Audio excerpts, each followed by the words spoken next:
উচ্চ মাধ্যমিক 2025-এর ইকোনমিক্স পরীক্ষা। তোমরা ইকোনমিক্স পরীক্ষা দিয়ে চলে এসেছো। তোমাদের প্রত্যেকেরই পরীক্ষা ভালো হয়েছে।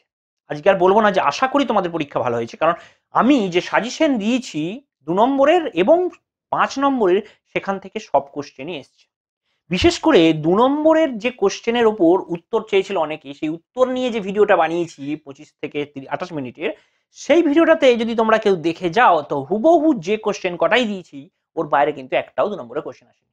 তোমরা এই ভিডিওটা দেখে নিতে পারো একবার। তো যাই হোক, তোমাদের যে কোশ্চেন কটা এসছে সেগুলো তোমরা তো উত্তর লিখে এসছো, আমি জাস্ট তোমাদের একটু বলে দিচ্ছি কোন প্রশ্নের উত্তরটা কি কেমন করেছো। প্রথম কোশ্চেন হচ্ছে চাহিদার পরিবর্তন বলতে কি বোঝো। দেখো, ছবি আঁকতে বলেছিলাম, চাহিদার পরিবর্তন এই ছবিটা হবে, এটা ডিডি রেখা, এদিকে কিউ, এদিকে পি। হয় চাহিদা রেখা ওপর দিকে সরে যাবে, নয় চাহিদা রেখা নিচের দিকে সরে আসবে।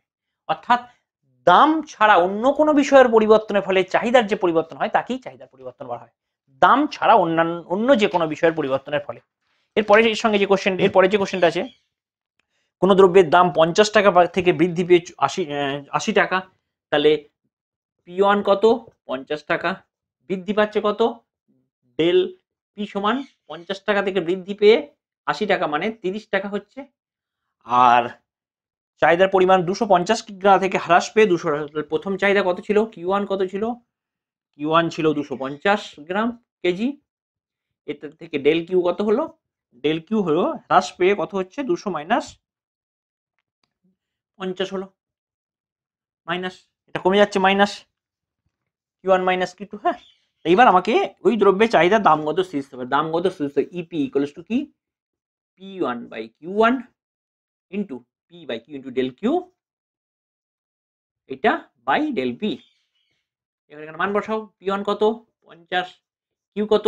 250, ডেল কিউ কত? 50, ডেল পি কত? 30। 5 দিয়ে 5 5 দিয়ে 5 10 50, 10 দিয়ে 10 3 30, 1 3 মানে 0.33। তাহলে ইলাস্টিসিটি কত? 33। চাহিদার পারস্পরিক দামগত স্থিতিস্থাপক কাকে বলে? না অন্যান্য সকল কিছু স্থির থাকা অবস্থায় কোন একটি দ্রব্যের দামের 1% পরিবর্তনের ফলে অন্য দ্রব্যের চাহিদা যত শতাংশ পরিবর্তন হয়। কোন একটা দ্রব্যের মানে এক্স দ্রব্যের দাম কমা অথবা বাড়ার ফলে ওয়াই দ্রব্যের ডিমান্ড অফ ওয়াই যেটা বাড়ে বা কমে, এই যে জিনিসটাকেই বলা হচ্ছে চাহিদার পারস্পরিক দামগত স্থিতিস্থাপকতা। উৎপাদনের স্থির ব্যয় ও পরিবর্তনের ব্যয়ের মধ্যে পার্থক্য। স্থির ব্যয় হচ্ছে উৎপাদন করুক আর না করুক স্থির ব্যয় হয়, পরিবর্তনশীল ব্যয় উৎপাদন করলে হয়। স্থির ব্যয় স্বল্পকালে দেখতে পাওয়া যায়, দীর্ঘকালে সবই পরিবর্তনশীল। পরিবর্তনশীল ব্যয় স্বল্পকালে এবং দীর্ঘকাল দুটোতেই দেখতে পাওয়া যায়। ব্যাস এরকম লিখে দেবে। প্রান্তিক ব্যয়ের মধ্যে স্থির ব্যয়ের অংশ থাকে না কেন? এটা কিন্তু খুব ভালো জিনিস। প্রান্তিক ব্যয় মানে কি? এমসি সমান কি? ডিটিসি বাই ডিকিউ, তাই তো? DTC by DQ. প্রান্তিক ব্যয়ের মধ্যে স্থির ব্যয় অংশ থাকে না কেন? এবার টিসি, লং রানে টিসিটা কি হয়ে যায়? টিসি মানে কি? মানে লং রান হোক বা শর্ট রান হোক, টিসি মানে কি? মানে ব্যয়ের পরিবর্তন। এবার শর্ট রানে কি হয়? শর্ট রানে টিভিসি চেঞ্জ হয়, টিভিসি তে চেঞ্জ হয়, কারণ ফিক্সড কস্ট তো ফিক্স। শর্ট রানে টিভিসি চেঞ্জ হয়। ওই সমান কি লেখা হয়? টিএফসি প্লাস টিভিসি লিখি তো। এখন ডেল মানে কি? পরিবর্তন। এবং পরিবর্তন তো এটাতেই হয়, টিভিসিতেই হয়, এর তো হয় না। তাহলে ওই জন্য টিএফসির অংশ থাকে না, স্থির ব্যয়ের অংশ থাকে না। চাহিদা স্থিতিস্থাপকতা মান 1 হলে প্রান্তিক রেভিনিউ শূন্য হয়, প্রমাণ করো। তাহলে MR equals to AR 1 minus 1 by EP. এবার কি বলেছে? স্থিতিস্থাপকতার মান 1 হলে প্রান্তিক রেভিনিউ শূন্য হয়, তাহলে এআর 1 মাইনাস 1 বাই 1, তাহলে এআর করা আছে 1 মাইনাস 1 বাই 1 সমান 1, তাহলে এআর 1 মাইনাস 1 ইকুয়ালস টু 0, তাহলে এআর ইকুয়ালস টু এআর এর সঙ্গে গুণ করলে 0, তাহলে এমআর ইকুয়ালস টু 0। ব্যাস। এরপর হচ্ছে রাজস্ব নীতি বলতে কি বোঝো? রাজস্ব নীতি হচ্ছে সরকার কোন একটি আর্থিক বছরে জনসাধারণের কাছ থেকে কিভাবে টাকা কালেকশন করবে, রেভিনিউ কালেকশন করবে এবং সেই অর্জিত টাকা কিভাবে ব্যয় করবে, এইটা যে নীতি দ্বারা ঠিক হয় তাকেই রাজস্ব নীতি বলা। এরপর হচ্ছে রাজস্ব ঘাটতি বাজেট কি? ঘাটতি বাজেট মানে আয়ের থেকে ব্যয় যদি বেশি হয়, আয় যদি কম হয়, ব্যয় যদি বেশি হয়।